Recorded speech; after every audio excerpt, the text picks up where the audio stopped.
Founding of cities.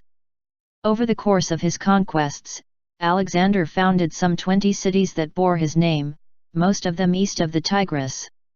The first, and greatest, was Alexandria in Egypt, which would become one of the leading Mediterranean cities. The city's locations reflected trade routes as well as defensive positions. At first, the cities must have been inhospitable, little more than defensive garrisons. Following Alexander's death, many Greeks who had settled there tried to return to Greece. However, a century or so after Alexander's death, many of the Alexandrias were thriving, with elaborate public buildings and substantial populations that included both Greek and local peoples. Hellenization was coined by the German historian Johann Gustav Droysen to denote the spread of Greek language, culture, and population into the former Persian Empire after Alexander's conquest. That this export took place is undoubted, and can be seen in the great Hellenistic cities of, for instance, Alexandria, Antioch and Seleucia, south of modern Baghdad. Alexander sought to insert Greek elements into Persian culture and attempted to hybridize Greek and Persian culture. This culminated in his aspiration to homogenize the populations of Asia and Europe. However, his successors explicitly rejected such policies. Nevertheless, Hellenization occurred throughout the region, accompanied by a distinct and opposite orientalization of the successor states. The core of Hellenistic culture was essentially Athenian. The close association of men from across Greece in Alexander's army directly led to the emergence of the largely Attic-based Koine, or Common Greek dialect.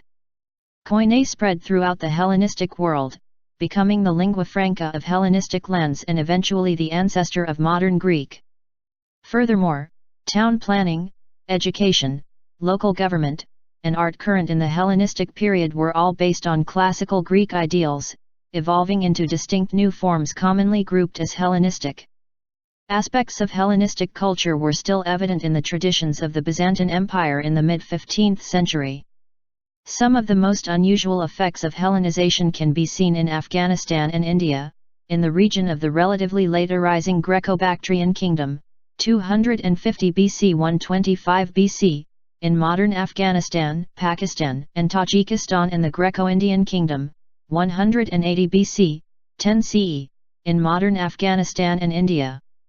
There on the newly formed Silk Road Greek culture apparently hybridized with Indian, and especially Buddhist culture. The resulting syncretism known as Greco-Buddhism heavily influenced the development of Buddhism and created a culture of Greco-Buddhist art. These Greco-Buddhist kingdoms sent some of the first Buddhist missionary to China, Sri Lanka, and the Mediterranean, Greco-Buddhist monasticism. The first figural portrayals of the Buddha, previously avoided by Buddhists, appeared at this time. They were modeled on Greek statues of Apollo. Several Buddhist traditions may have been influenced by the ancient Greek religion.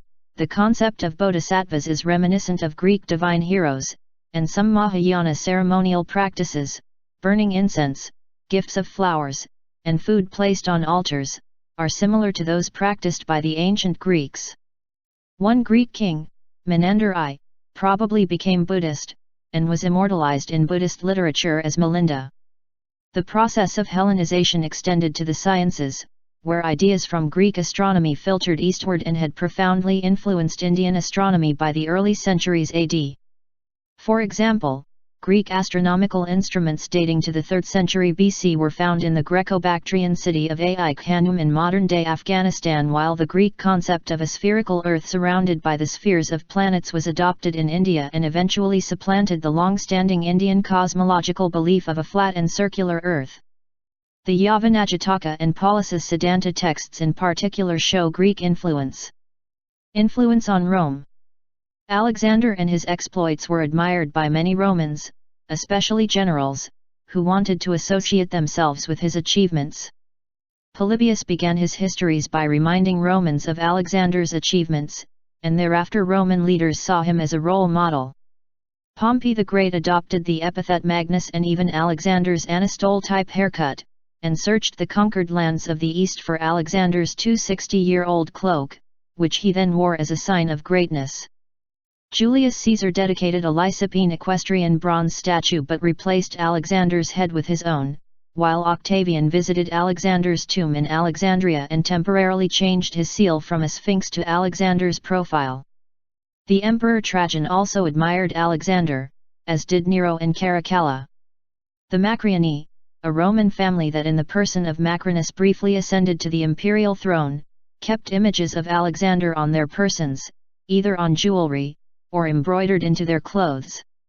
The Greco-Bactrian king Demetrius, reigned c. 280 BC, wearing an elephant scalp, took over Alexander's legacy in the east by again invading India, and establishing the Indo-Greek kingdom, 180 BC 10 AD.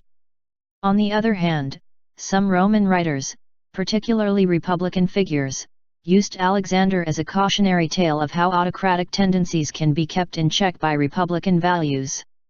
Alexander was used by these writers as an example of ruler values such as amicida, friendship, and clementia, clemency, but also iracondia, anger, and cupiditas glorii, over desire for glory. Legendary accounts surround the life of Alexander the Great, many deriving from his own lifetime, probably encouraged by Alexander himself. His court historian Callisthenes portrayed the sea in Cilicia as drawing back from him in Proskyneses. Writing shortly after Alexander's death, another participant, one Sacritus, invented a tryst between Alexander and Thales Tris, queen of the mythical Amazons. When one Sacritus read this passage to his patron, Alexander's general and later king Lysimachus reportedly quipped, "I wonder where I was at the time." In the first centuries after Alexander's death, probably in Alexandria, a quantity of the legendary material coalesced into a text known as the Alexander Romance, later falsely ascribed to Callisthenes and therefore known as Pseudo-Callisthenes. This text underwent numerous expansions and revisions throughout antiquity and the Middle Ages, containing many dubious stories, and was translated into numerous languages. In ancient and modern culture, Alexander the Great's accomplishments and legacy have been depicted in many cultures. Alexander has figured in both high and popular culture beginning in his own era to the present day. The Alexander Romance, in particular, has had a significant impact on portrayals of Alexander in later cultures, from Persian to medieval European to modern Greek. Alexander features prominently in modern Greek folklore, more so than any other ancient figure. The colloquial form of his name in modern Greek, Omegalexandros, is a household name, and he is the only ancient hero to appear in the Karagios's shadow play. One well-known fable among Greek seamen involves a solitary mermaid who would grasp a ship's prow during a storm and ask the captain, "Is King Alexander alive?" The correct answer is he is alive and well and rules the world, causing the mermaid to vanish and the sea to calm. Any other answer would cause the mermaid to turn into a raging gorgon who would drag the ship to the bottom of the sea, all hands aboard. St. Augustine, in his book City of God, restated Cicero's parable showing that Alexander the Great was little more than a leader of a robber band. And so if justice is left out, what are kingdoms except great robber bands? For what are robber bands except little kingdoms? The band also is a group of men governed by the orders of a leader, bound by a social compact, and its booty is divided according to a law agreed upon. If by repeatedly adding desperate men this plague grows to the point where it holds territory and establishes a fixed seat, seizes cities, and subdues people, then it more conspicuously assumes the name of kingdom, and this name is now openly granted to it, not for any subtraction of cupidity, but by addition of impunity. For it was an elegant and true reply that was made to Alexander the Great by a certain pirate whom he had captured. When the king asked him what he was thinking of, that he should molest the sea, he said with defiant independence, "The same as you when you molest the world.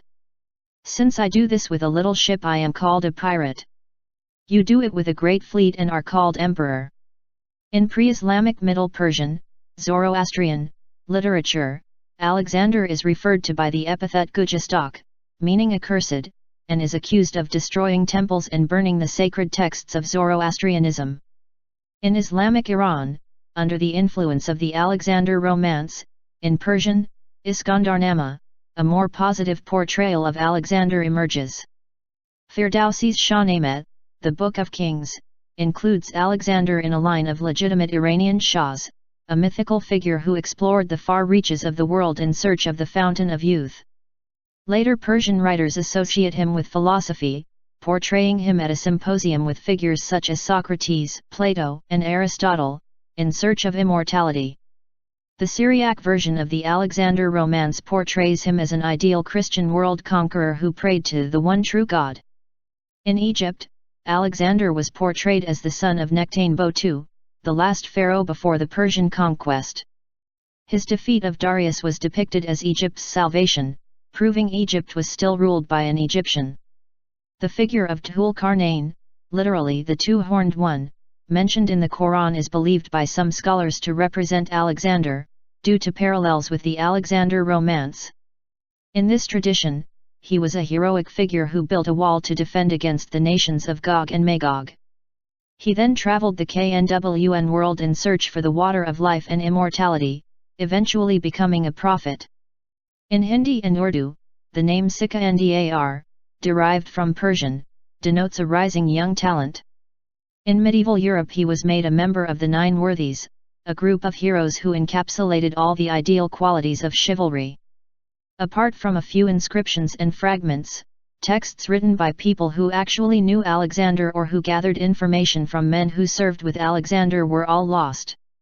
Contemporaries who wrote accounts of his life included Alexander's campaign historian Callisthenes, Alexander's generals Ptolemy and Nearchus, Aristobulus, a junior officer on the campaigns, and one Socrates, Alexander's chief helmsman. Their works are lost, but later works based on these original sources have survived. The earliest of these is Diodorus Siculus, 1st century BC, followed by Quintus Curtius Rufus, mid to late 1st century AD, Orion, 1st to 2nd century AD, the biographer Plutarch, 1st to 2nd century AD, and finally Justin, whose work dated as late as the 4th century. Of these, Orion is generally considered the most reliable, given that he used Ptolemy and Aristobulus as his sources, closely followed by Diodorus.